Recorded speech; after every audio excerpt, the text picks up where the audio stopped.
பொள்ளாச்சியில் பேச மறுத்த காதலியை அரிவாளுடன் தனியார் மருத்துவமனையில் நுழைத்து மிரட்டிய பரபரப்பு சம்பவம். ஓட்டம் பிடித்த காதலன் உள்ளிட்ட இருவரை பொதுமக்கள் பிடித்து போலீசாரிடம் ஒப்படைத்தனர். திண்டுக்கல் மாவட்டம் வடமதுரையைச் சேர்ந்த வெல்டிங் தொழிலாளி ஜோசப் வெளி மாவட்டத்தை சேர்ந்த இளம் பெண் பொள்ளாச்சியில் உள்ள தனியார் மருத்துவமனையில் பயிற்சி செவிலியராக பணியாற்றி வருகிறார். இருவரும் கடந்த 5 ஆண்டுகளாக காதலித்து வந்ததாக கூறப்படுகிறது.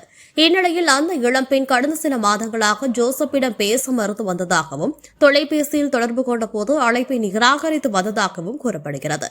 இதனால் இன்று ஜோசப் மற்றும் அவரது நண்பன் முனிசெல்வம் என்ற இருவர் பேக்குடன் தனியார் மருத்துவமனைக்கு வந்துள்ளனர்.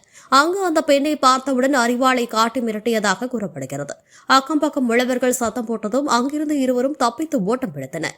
அப்போது மருத்துவமனை அருகே இருந்த ஆட்டோ ஓட்டுநர்கள் மற்றும் பொதுமக்கள் இருவரையும் துறவை பிரித்து மகாலிங்கபுரம் காவல் நிலையத்தில் ஒப்படைத்தனர். அரிவாள்களை பறிமுதல் செய்த போலீசார் இருவரையும் கைது செய்தனர்.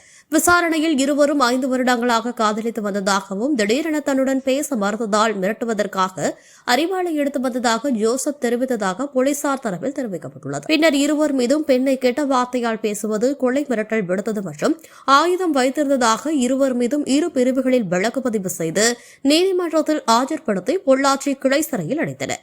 பட்டப்பகலில் தனியார் மருத்துவமனைக்குள் நுழைந்து காதலித்த இளம்பெண்ணை அரிவாளை காட்டி மிரட்டிய சம்பவம் பொள்ளாச்சி பகுதியில் பெரும் பரபரப்பை ஏற்படுத்தியுள்ளது.